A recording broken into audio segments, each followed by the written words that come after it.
gone mad? Why are they behaving insane? तो भैया country है, कंट्री में 60-100 साल की डिप्लोमेटिक लेगेसियां होती है, डिप्लोमेसी के स्कूल होते हैं, एडमिनिस्ट्रेटिव सर्विसेज होती है, कोई ये नहीं कि आके बैठ जाता। तो अब हुआ क्या है, 3 संभावनाएं। पहली बात, इनको कोचिंग पहले टर्की देता था, पाकिस्तान देता है, पर जहां ड्रग्स आते तो ISI आता है, ट्रैफिकिंग आती तो ISI आता, मूवमेंट आती तो दाऊद इब्राहिम आता है।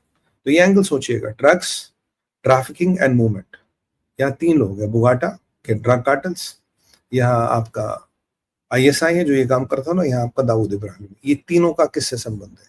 इन तीनों का पाकिस्तान से संबंध है। यहाँ दूसरा खिलाड़ी आता ISPR, जिसका काम ही है मलेशियस प्रोपेगेंडा फैलाना।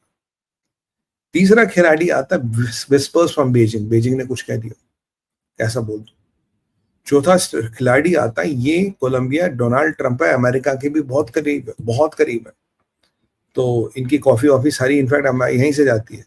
क्या अमेरिका को कोई सीक्रेट विस्पर आया? क्यों आया? मैं आपको बताऊं, ये जो ऑपरेशन सिंदूर का पराक्रम बढ़ा और अब बढ़ता ही जा रहा है। और आज राजनाथ जी कह रहे पाकिस्तान को 4 में तोड़ दूं, मोदी कह रहे कभी नहीं रुकेगा, मोदी कह रहे आत्मनिर्भर भारत के हथियारों ने कमाल कर दिया, पुतिन कह रहे हमारे वेपन्स ने अचूक कमाल कर दिया। ये सब चीजों को अगर सबको दिखाओगे तो भारत की legacy as a military superpower की तरफ ले जा रहा है, कि जिसने एक न्यूक्लियर एनेबल्ड पड़ोसी को ठोक दिया, which was backed by another nuclear enabled पड़ोसी चीन। तो किसी ने इनको समझाया है कि क्या भाई जरा कार्रवाई। सो ये जो कोलंबिया है, इसको टेस्टिंग वाटर कहते हैं, डिपस्टिक जैसे कहते हैं ना, बेस है या एसिड है, एक डिपस्टिक डालते थे, कलर से पता लगता था। तो ये जो आपको कोलंबिया दिख रहा है, ये डिपस्टिक टेस्ट है। इसके पीछे अमेरिका भी हो सकता है, इसके पीछे चाइना, इसके पीछे इवन थोड़ा ब्राजील की रशाकशी वाला एंगल भी है, पर इसके पीछे कोई शक्तियां जरूर है जो ये करके देखना चाहती है कि how will Bharat react to it. दूसरी बात है क्या होता है, हाइफिनेशन ऑफ किलिंग। आपके जी जो 26 मरे, आपने 250 मार दी, मुझे आपकी मौतों पे भी दुख है, मुझे आपकी मौतों पे भी दुख है, पर ये 2 अलग अलग चीजें। Hyphenation of killings and general killings means support to terror. और यहाँ बड़े बड़े ड्रग कार्टेल है तो मतलब ISI है, ISI तो ISPR है, ISPR है तो मतलब दाऊद है। तो यहाँ एक ये कनेक्शन भी बनता है।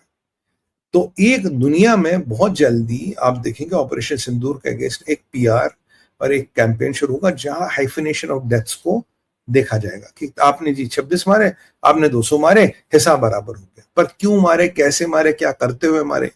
जो कि शशि थरूर ने कहा, भाई हम तो यहाँ पे we are from 5 political parties, 7 states and 3 religions।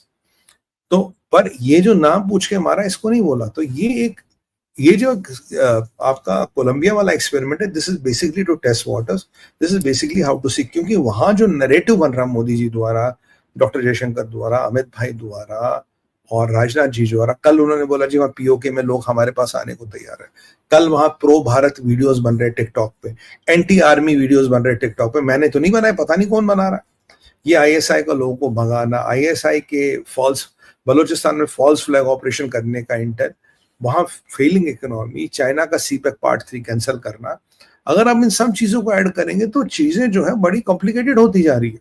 और ऐसे में ये लोग क्या कर रहे हैं, they are trying to put the things at the wrong end. तो अब उन्होंने क्या कहा, rather than showing it as India's military might and all, बोला ठीक है हमें आपकी मौत पे बड़ा अफसोस है जी। पर आज मैं आपको बताऊंगा, क्या कोलंबिया ने कभी 26/11 को कंडेम किया? मेरे हिसाब से नहीं किया। पुलवामा को कंडेम किया? नहीं किया। पहलगाम को कंडेम किया? नहीं किया। उरी को कंडेम किया? नहीं किया। तो हम लोग क्या है उन पे पैसा लगा रहे हैं? Why are we trusting them? हाँ, शशि थरूर साहब गए वहां, प्रेस कॉन्फ्रेंस की, हेडलाइन में आए, सुर्खियों में आए, पर कोलंबिया के माध्यम से एक नई कैंपेन, एक नई चीज को शुरू करने का प्रयास हो रहा है। इसके पीछे कौन है हमें नहीं पता। अभी कुछ दिनों में ये चीज क्लियर हो जाएगी कि कौन है। मैंने जितने भी खिलाड़ी थे, मैंने आपको सबके नाम लिए, even they are very close to United States of America. मैं आपको बोल दूं, ये अमेरिका के भी ये लोग क्लोज हैं।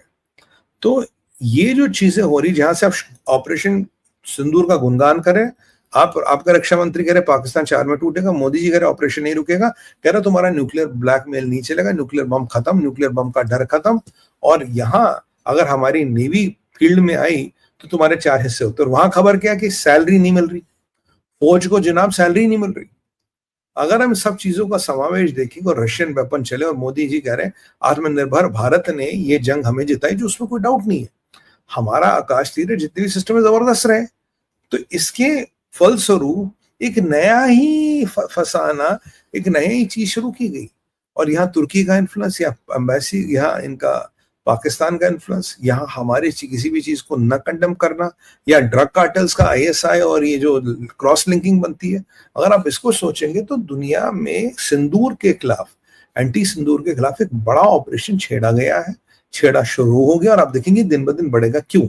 क्योंकि भारत एक नैरेटिव गेम प्ले कर रहा है। भारत अब ये बता रहा पीओके मेरा है, अब लूं कल लोग भी मेरे, सब लोग कह रहे हैं मेरे पास आओ, लोग मेरे फेवर में वीडियो बना रहे, लोग कह रहे सब काम आके बचाओगे। ये शेख मुजीबुर रहमान वाली जो 1971 वाली परिस्थिति थी वो थी। और अब बताओ ये 97 और 71 मेरे दिमाग में कैसे है? क्यों? कसूरी कहता है कि हमने पहलगाम करके, हरामखोर जहादी कह रहा है कि हमने पहलगाम करके 1971 का बदला ले लिया। 1971 does name ring a bell. और 1971 वाली सिचुएशन है यहाँ बलोचिस्तान गया, यहाँ जीबी में काफी गतिरोध है, जीबी कभी भी हमारी तरफ पलट सकता है, जीबी में कभी गतिरोध है।